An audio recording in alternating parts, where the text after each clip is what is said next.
Hello, welcome to the overview of the Integrated Response to Intervention, Section 504, and Discipline Process Resource Centers. This video lasts about 15 minutes and provides an overview of the elements to look for as you take the tour. So what are Process Resource Centers?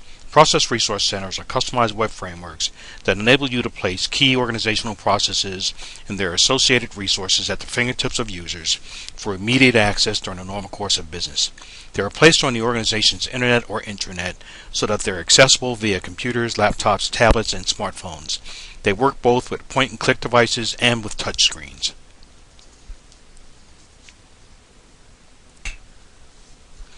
We'll start at the home page of the Section 504 Process Resource Center.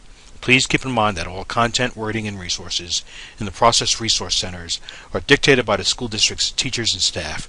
This is to ensure that it speaks the practitioner's language and is quickly understood by the operational team.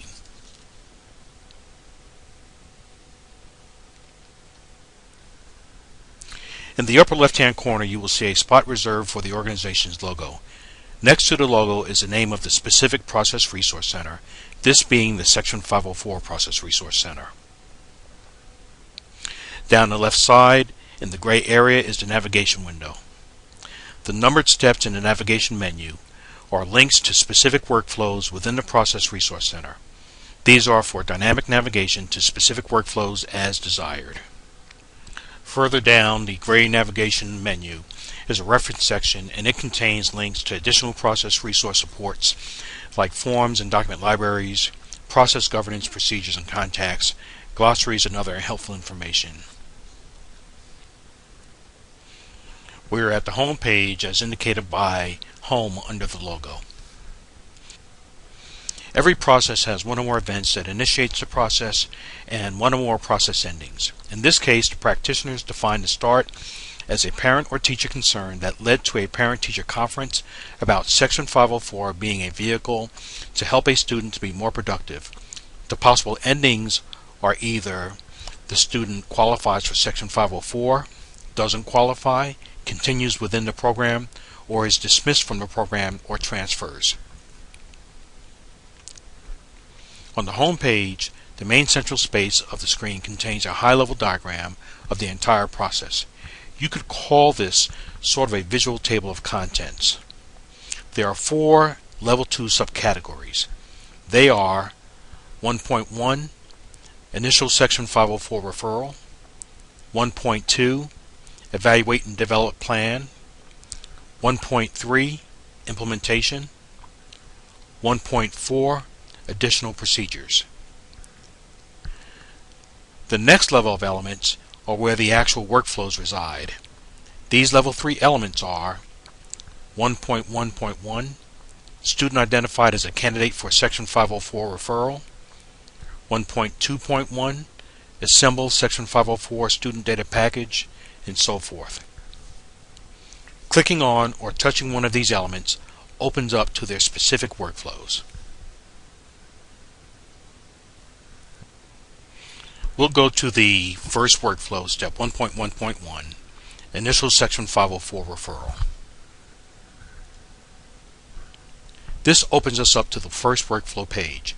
At the top of the workflow page are the breadcrumbs which help us navigate through the framework with Next and Previous buttons.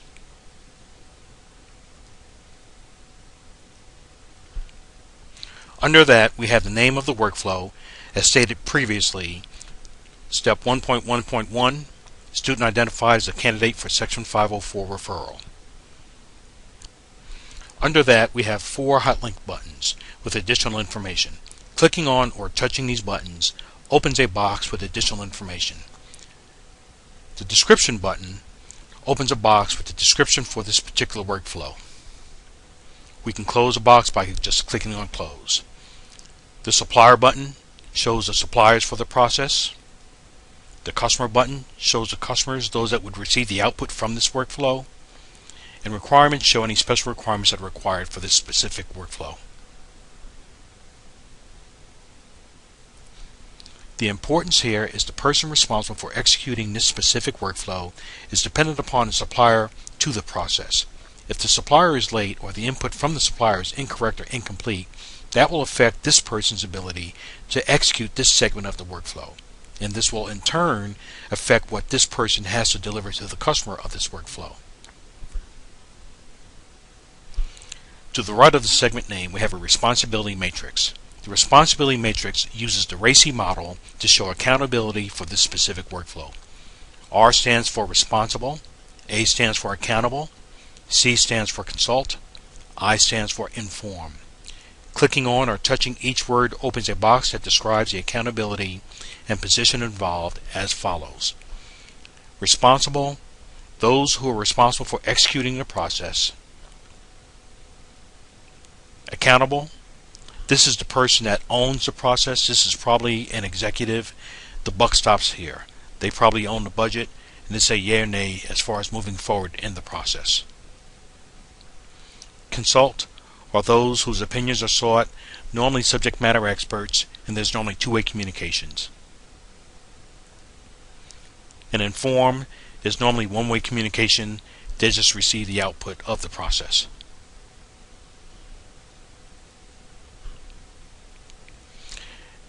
Clicking on the responsibility matrix title opens another page or view illustrating all workflows and involved parties for the entire process. This total process perspective is available by position or by responsibility. This is the role view, and it shows the stakeholders down the left column, and it shows their roles and responsibilities across the grid. We can toggle back and forth to a process view. This shows the process down the left side, the stakeholders across the top, and again in the matrix we show accountability and responsibilities. We can toggle back and forth by clicking on the button here. Click the close button to exit this window and get back to the Section 504 Process Resource Center.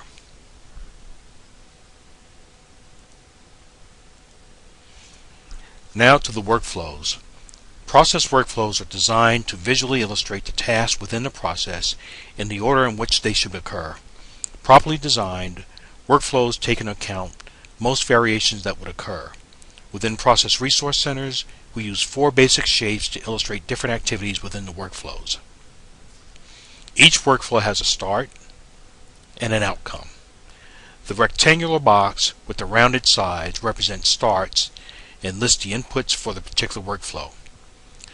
The same shape is used to represent stops and lists the outputs of the workflow. Square boxes are used to illustrate steps within the process. A question that requires a yes or no or a decision that offers alternative workflow directions is represented by a diamond. Arrows are the fourth shape. They illustrate the direction of the flow and connect the steps within the workflow.